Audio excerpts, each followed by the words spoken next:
A feral child is someone who claims to have been raised by animals while living in the jungle, isolated away from human contact. Tales of feral children have existed for centuries, often as myths or legends. Vice's Wupe Bima met up with a London-based photographer who recently completed a photo series that was inspired by a woman who claims to have been raised by monkeys for a period of 5 years.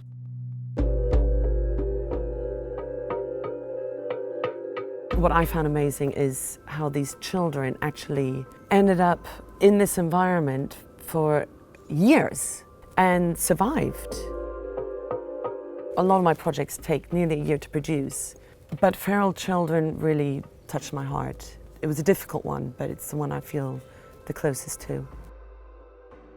We've come to West London to meet Julia Fullerton-Batten, a fine art photographer who last year recreated the lives of 15 feral children throughout history. After, we'll meet Marina Chapman, whose book was the catalyst for the whole project. Feral Children focuses on 15 different case studies. How did you choose those 15? And what triggered it off was reading a book by Marina, The Girl with No Name, and I just thought it was such a fascinating story. So I started researching it, and I found out that there were many other cases, all very, very different backgrounds in different countries and different stories. And I thought, actually, there is a project here. Have you ever met any children that have lived in the wild? I've not met any, and that's why I'm really excited to meet Marina Chapman. If I think about Marina's life, she lived in Colombia. She was kidnapped and drugged and thrown into a jungle and survived there for 5 years on her own, just copying the behavior of capuchin monkeys. After leaving the jungle, Marina says she was sent to a brothel and then enslaved as a domestic servant before finally being rescued by a neighbour whose family ultimately adopted her and got her to the UK, where she's been living since 1983.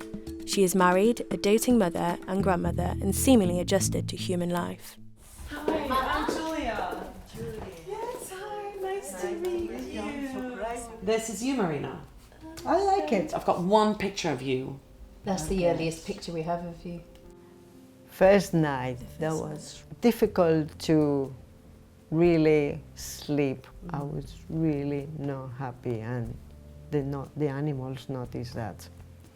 Every time they come look at me, they just stay there for a while. Eventually, I did stop crying, and they began to accept me bit by bit. Marina recounted some of the stories we'd read in her book, from the happy, like her burgeoning friendship with the monkeys, to the less joyful, culminating in her so-called rescue from the jungle by hunters. I really wish I never came out of my hiding place to face these people. I many times did regret it. I didn't know it was going to be difficult learning, difficult to live in a society. It was impressive to hear Marina's story, but some still raised doubts about the validity of the story as a whole. There are a lot of stories out there that may not be real. It's hard to know. And there might be 3 or 4 cases where there's a big question mark behind it. She's a very unusual case, and I think a lot of people didn't believe her story for a long time. It was very hard for her to get the book published because they were like, well, this isn't really a true story, surely not. Because Marina's story is so extreme, a lot of people choose not to believe it. Has that increased or decreased over time? I think it'd always be the same. I mean, It it's so will be the unbelievable, same, isn't yeah. it? Any feral child case is a very rare case, but we have evidence. Yeah. People can do what they like with the story. You have a choice. You can believe it and take something from the story, or you can not. They have actually done quite a lot of research on her, where they looked at her bones and could see that she was actually malnourished as a child at that age when she was actually in the jungle by herself. Even though I'd read the book, I saw Julia's photos, it couldn't have prepared me for the woman that I actually met. What surprised me the most was how she talked about her time in the jungle. She spoke about it in a nostalgic kind of way.